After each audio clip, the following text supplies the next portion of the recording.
नमस्ते dear students, welcome to all. स्वागत है आप सभी का पीटी एजुकेशन पे एक बार फिर से। आज हम एक नई सीरीज स्टार्ट कर रहे हैं और इस सीरीज का नाम है PIB analysis, press information bureau analysis. इस सीरीज में मैं आपको डेली बेसिस पे जो पीआईबी से रिलेटेड जो भी इंफॉर्मेशन है वो हम आपके साथ शेयर करेंगे। जो भी रेलिवेंट चीज़ें हैं एग्जाम के हिसाब से, सीखने के हिसाब से, लर्निंग जो हम करना चाहते हैं, उन सब चीज़ों के हिसाब से हम इसको देखेंगे। तो आपके स्क्रीन के ऊपर आपको दिख रहा होगा आज का जो सेशन है वो हम 7 बिंदुओं में कवर अप करेंगे। So this is the today stories, story 1 2 3 4 5 6 7। So 7 stories को हम कवर अप करने वाले हैं। सो आर यू एक्साइटिंग? ये जो एक नई इनिशिएटिव है ये आप ही लोगों के लिए ली गई है। कैसा लग रहा है आपको ज़रूर बताइएगा। सेशन को लाइक ज़रूर कीजिए और शेयर वेयर करवा दो यार फटाफट, ताकि थोड़े अच्छे अच्छे व्यूज़ आ जाएं और लोग थोड़ा जान पाए कि कैसे कैसे सेशन यहाँ पे बनाए जा रहे हैं। तो पूरा आप ही के लिए जो है काम किया जा रहा है। चलिए स्टार्ट करते हैं बिना किसी देरी के। आज का जो हमारा पहला स्टोरी है, जो फर्स्ट स्टोरी है हमारी, जीवन वायु फर्स्ट पावर सीपीएपी डिवाइस। अभी हाल फिलहाल में आईआईटी रूपर ने एक डिवाइस बनाया है जिसका नाम उन्होंने दिया है जीवन वायु।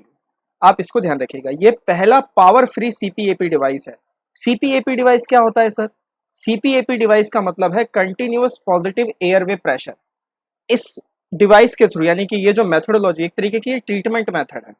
अगर आप इसमें से डिवाइस हटा दीजिए सीपीएपी में से, तो कंटिन्यूअस पॉजिटिव एयरवे प्रेशर ये एक तरीके का ट्रीटमेंट मेथड है जो पेशेंट्स के लिए किया जाता है जिनको ब्रीदिंग प्रॉब्लम है, सांस लेने में प्रॉब्लम है। और अगर नींद के दौरान आपको सांस लेने में प्रॉब्लम है तो उसे हम बोलते हैं स्लीप एपनिया। ये सारे टर्म्स वगैरह आप ध्यान रखिएगा, कुछ भी एग्जाम में आ सकता है। दिस मशीन यानी जो डिवाइस बनाया गया है आईआईटी रोपर द्वारा, जीवन वायु, ऑल्सो यूज फॉर इन्फेंट्स जिनके लंग्स जो है पूरी तरीके से डेवलप नहीं होते।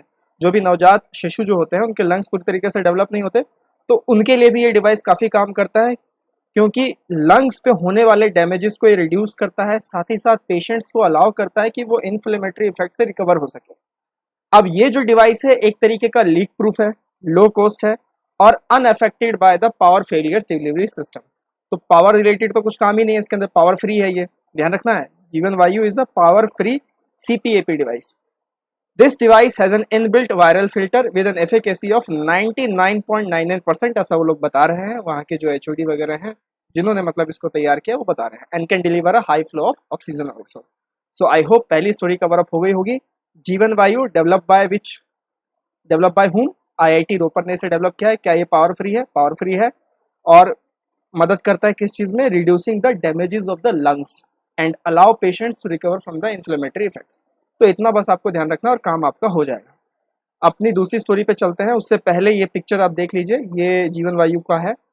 इस तरीके का ये एक डिवाइस और एक पाइप लगता है बहुत बड़ा सा, इधर से भी पाइप और इधर से भी पाइप जोड़ा जाता है। तो इस तरीके से डिवाइस काम करता है। नेक्स्ट बात करते हैं सेकंड स्टोरी पे, SMAM, sub mission on agricultural mechanisation. अब देखिए क्या है, टेक्नोलॉजी आ चुकी है, we are living in a technological era. अब इसमें एग्रीकल्चर पे भी जो मैकेनाइजेशन है उसको लाया जा रहा है। हालांकि ये थॉट प्रोसेस अभी का नहीं है, बहुत पहले का ही है। तो ministry of agriculture and farmers welfare ने इस मिशन को 2014-15 में ही लॉन्च कर दिया था। और उनका एक ये विश्वास था कि फार्म सेक्टर में मैकेनाइजेशन लाने का मतलब ये है कि बहुत सारी चीज़ों को मतलब सही करना, जैसे कि अट्रैक्टिव बनाना, जैसे प्रॉफिट्स आप एकदम से राइज कर सकते हैं अगर आपकी टेक्नोलॉजी मैकेनाइजेशन है। दूसरा, फिर जो रूरल यूथ है उनको आप अट्रैक्ट कर सकते हैं कि आप फार्म सेक्टर की तरफ आइए। बिकॉज फार्म सेक्टर सिर्फ ये नहीं है कि अरे यार ये तो सिर्फ खेती वगैरह हो रही है, यहाँ पर ये भी है कि मशीनरी से भी काम हो रहा है, मशीनों को भी चलाना सीख रहे हैं बंदे। तो एक तरीके से स्किलिंग का काम भी इधर हो रहा है। तो ये कहीं ना कहीं यंग रूरल यूथ को अट्रैक्ट करेगा, ऐसा थॉट प्रोसेस सोच के इसे लाया गया था। साथ ही साथ जो land, water resources, energy resources, man power, seeds, fertilisers, pesticides वगैरह वगैरह, इन सब का बिल्कुल ऑप्टिमल यूज होता है मैकेनाइजेशन के थ्रू। अब इसमें आपको ध्यान रखना है कि इस स्कीम के तहत गवर्नमेंट ने क्या स्टैब्लिश करने की कोशिश की? VLFMB यानी village level farm machinery banks, high tech hubs and custom hiring centre, CTC। तो ये गवर्नमेंट ने प्रपोज किया कि भैया हम ये काम करेंगे sub mission on agriculture mechanisation mission के तहत। It is one of the key drivers for the sustainable development of agriculture sector. तो अभी हाल फिलहाल इसमें जो है कुछ चीज़ें देखी गई हैं, कुछ डेवलपमेंट इसमें देखे गए हैं। तो इस मिशन को आप ध्यान रखिएगा, sub mission on agriculture mechanisation, very very important for exam perspective. Next अपनी तीसरी स्टोरी पे हम चलते हैं, UNDP and aspirational district programme. सुरक्षित हम और सुरक्षित तुम अभियान, याद आ रहा होगा आपको। देखिए क्या है कि एस्पिरेशनल डिस्ट्रिक्ट प्रोग्राम जो था बहुत ही सक्सेसफुल मॉडल है। ये किसने कहा है? यूएनडीपी की एक रिपोर्ट ने कहा है। सक्सेसफुल मॉडल किस चीज को लेके है? लोकल एरिया डेवलपमेंट को लेके है।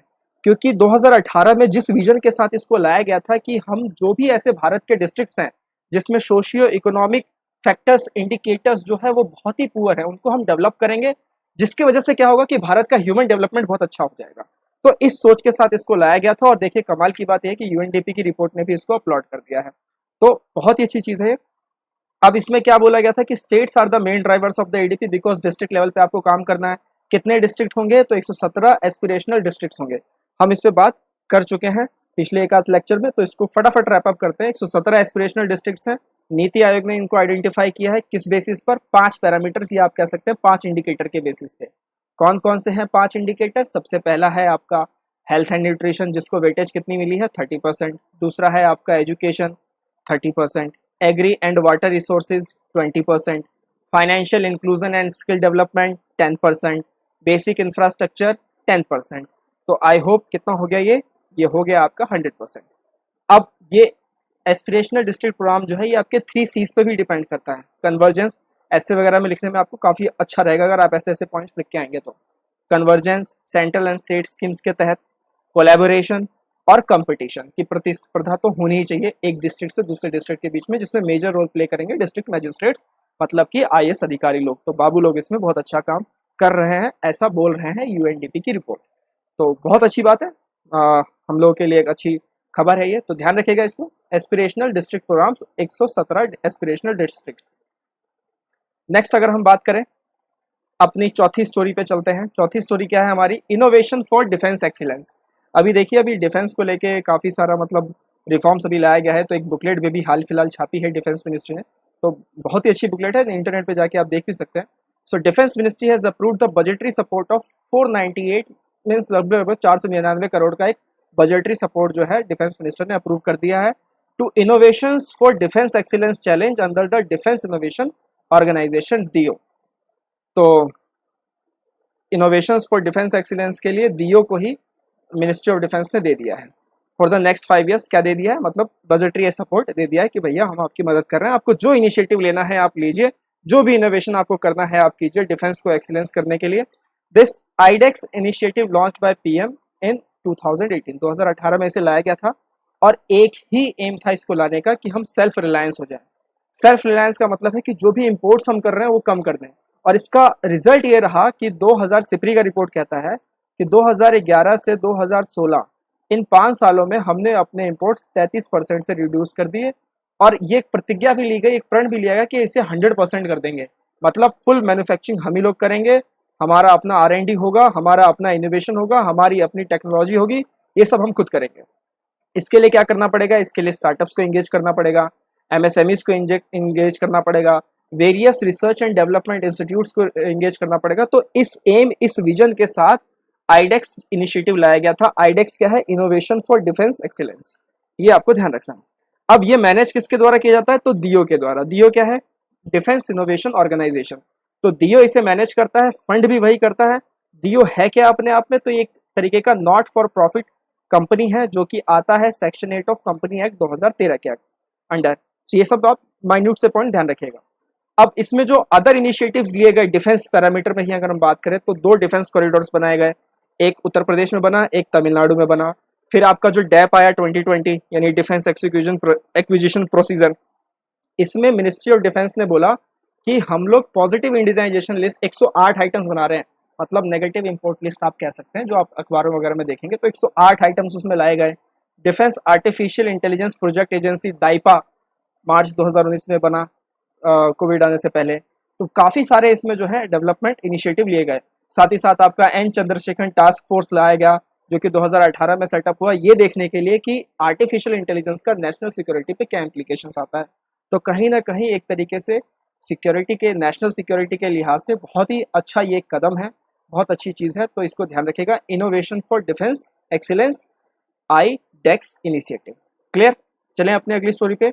अगला स्टोरी ये है कि WPI के फिगर्स आ चुके हैं। आपको मालूम है WPI wholesale price based inflation accelerated to तो इसमें क्या हुआ है कि मई में तो भाई डबल डिजिट हो गया, अप्रैल में ही हो गया था, अप्रैल में 10 पॉइंट समथिंग था। अप्रैल में मैं आपको बता देता हूँ, अप्रैल में जो था आपको दिखाई देते हैं चार्ट, ये देखिए मई में कितना आया 12.2494, अप्रैल में कितना था 10.47, मार्च में कितना हुआ, एफ का मतलब है ये फाइनल है और ये प्रोविजनल्स हैं अभी फिलहाल, तो 7.89। तो ये देखिए डबल डिजिट तो यहीं कूद गया था, लेकिन ये फिर और राइज हो गया है, जो कि एक बहुत ही बुरी खबर बताई जा रही है। हालांकि कॉमर्स मिनिस्ट्री का ये कहना है कि ये राइज इसलिए हुआ है क्योंकि यानी कि ये इन्फ्लेशन एक्सेलरेट इसलिए हुआ है because we have seen the rise in the prices of crude oil and manufacturing goods and blah blah blah various things. इन सब चीज़ों में हमने देखा, साथ ही साथ लो बेस इफेक्ट के जो कंट्रीब्यूशन दिया है डब्ल्यूपीआई इन्फ्लेशन में, उसके कारण ये स्पाइक देखा गया है। और कुछ और बहुत सारे फिगर्स हैं, आप इसको पॉज करके वीडियो को पढ़ लीजिएगा, कुछ मतलब कंपैरिजन में फिगर्स निकाले गए हैं। जहाँ तक बात की जाए, यहाँ पे हम चार्ट के थ्रू ही समझते हैं। ऑल कमोडिटीज़ का तो हमने देख लिया, लेकिन इसमें 3 तरीके के आइटम्स हैं। पहला प्राइमरी आर्टिकल्स है, दूसरा फ्यूल एंड पावर, तीसरा मैन्युफैक्चर्ड प्रोडक्ट्स एंड लास्ट है आपका फूड इंडेक्स। तो इसमें मैन्युफैक्चर्ड प्रोडक्ट्स में जो है काफ़ी ज़्यादा इन्फ्लेशन देखने को मिला है, 10.83, 9.01 था प्रीवियस मंथ में। हालांकि अभी हाल फिलहाल में आरबीआई की मॉनेटरी पॉलिसी रिपोर्ट आई जिसमें उन्होंने सारे इंटरेस्ट रेट अनचेंज रखे। तो आज के लिए आपका पहला सवाल कि जो आरबीआई की भी हाल फिलहाल मॉनेटरी पॉलिसी रिपोर्ट आई उसमें रेपो रेट कितना रखा गया है और रिवर्स रेपो रेट कितना रखा गया है, ये आंकड़े आप कमेंट थ्रेड में लिख दीजिए। क्योंकि ये सब क्या है कि ये आंकड़े जनरली यूपीएससी वगैरह तो नहीं पूछेंगे, लेकिन क्या है कि जो दूसरे और एग्जाम्स है, स्टेट सिविल सर्विसेज एग्जाम है, वो उन आंकड़ों को उठा के पूछ सकते हैं। तो आरबीआई की जो मॉनेटरी पॉलिसी है उन्होंने इंटरेस्ट रेट को वैसे का वैसा रखा, और वो कहीं ना कहीं कमिटेड है कि हम एक अकोमोडेटिव पॉलिसी बनाएंगे ताकि ग्रोथ को जो है सपोर्ट मिल सके। और इन्फ्लेशन को टारगेट करने की भी बात की जा रही है कि जो 4+-2% का जो बैंडविड्थ था जो उर्जित पटेल कमेटी दे के गए थे इन्फ्लेशन को टारगेट करने के लिए, इन्फ्लेशन को मतलब कंट्रोल में रखने के लिए, तो उस पर भी कहीं ना कहीं एक बात चल रही है कि इसको भी बढ़ाकर 4+2 से हटा के 6+-2 किया जाए। तो बहुत ही मतलब समझ सकते हैं आप कि इन्फ्लेशन, ये जो खबर है ये अच्छी खबर नहीं है, पॉजिटिव न्यूज़ नहीं है। इसका आम जिंदगी पर असर बहुत ही बुरा पड़ेगा, सारी चीज़ें बहुत ही महंगाई की ओर भाग रही हैं, और ऊपर से तब जब आपकी इकोनॉमी डाउन होती हुई दिखाई दे रही है। तो इन फिगर्स पे बस इतना ही, इनको बस रिवाइज आप देख लीजिएगा कि इसमें क्या क्या चेंजेस हैं। अब बाकी 15-15 दिनों पे इसके आते रहते हैं, 14 डेज पे ये अपडेट होते रहते हैं, तो हम सारा कुछ आपके लिए लेके आते रहेंगे पीआईबी की इस एनालिसिस में मेरे साथ। और कुछ इसमें कुछ और चार्ट्स वगैरह हैं, बेस ईयर वगैरह आप ध्यान रख लीजिएगा, और साथ ही साथ कौन सी मिनिस्ट्री इसको रिलीज करती है ये भी जरूर ध्यान रखिएगा।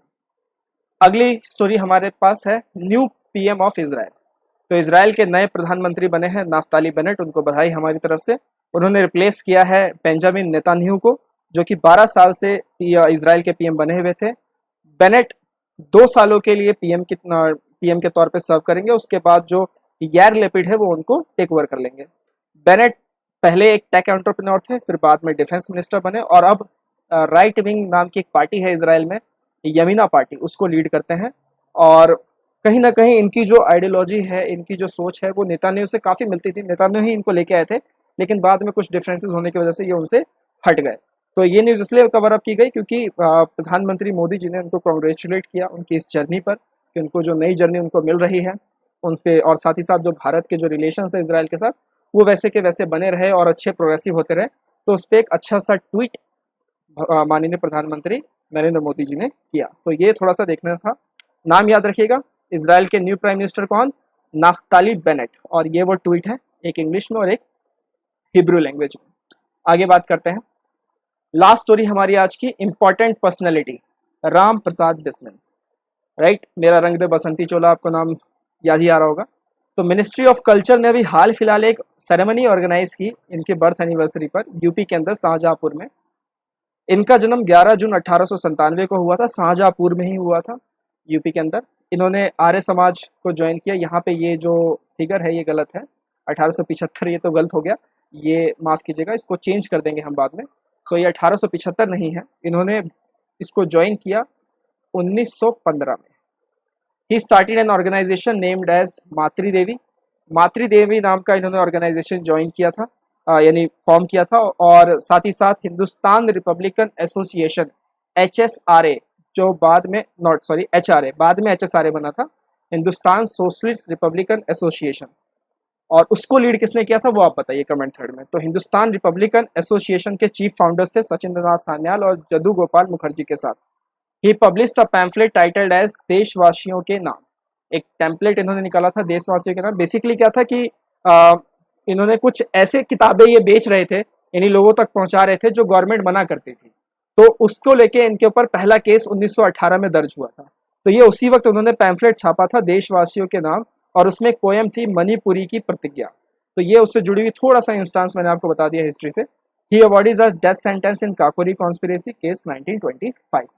साथ ही साथ मेरा रंग दे बसंती चोला इनका तो बहुत ही फेमस है ही है। तो एक भावभीनी श्रद्धांजलि इनको, राम प्रसाद बिस्मिल जी को। तो ये 7 की 7 स्टोरीज आपको कैसी लगी ज़रूर बताइएगा कमेंट में रख के कि कैसा लगा आपको हमारा ये सेशन। एक बार मैं फिर से दिखा देता हूँ। Jeevan Vayu, sub mission on agriculture mechanisation, UNDP and aspirational district programmes, innovation for defence excellence, updated WPI figures, new PM of Israel and finally important personality में Ram Prasad Bismil. I hope this is all clear to you. Economy cracker का शानदार course 36 घंटे का 8 जुलाई से आ रहा है। अपने दोस्तों को एनरोल कराइए, खुद भी एनरोल कीजिए, बताइए सभी को। और भी बहुत अच्छे अच्छे कोर्सेज आपके लिए हैं। पीटी के सब्सटीट्यूशन कोर्सेज हैं, पावर ऑफ 10 है, सीए बूस्टर प्रीमियम है। इसमें आइए आप एनरोल कीजिए, आपको बहुत मज़ा आएगा। और करंट अफेयर्स की एनुअल कंपाइलेशन बुक स्टोर पे आ चुकी है, जाइए जाके वहाँ डाउनलोड कीजिए और पढ़ना शुरू कीजिए। हम इसी तरीके से मिलते रहेंगे, बढ़ते रहेंगे। टिल देन टेक केयर, नमस्ते, जय हिंद।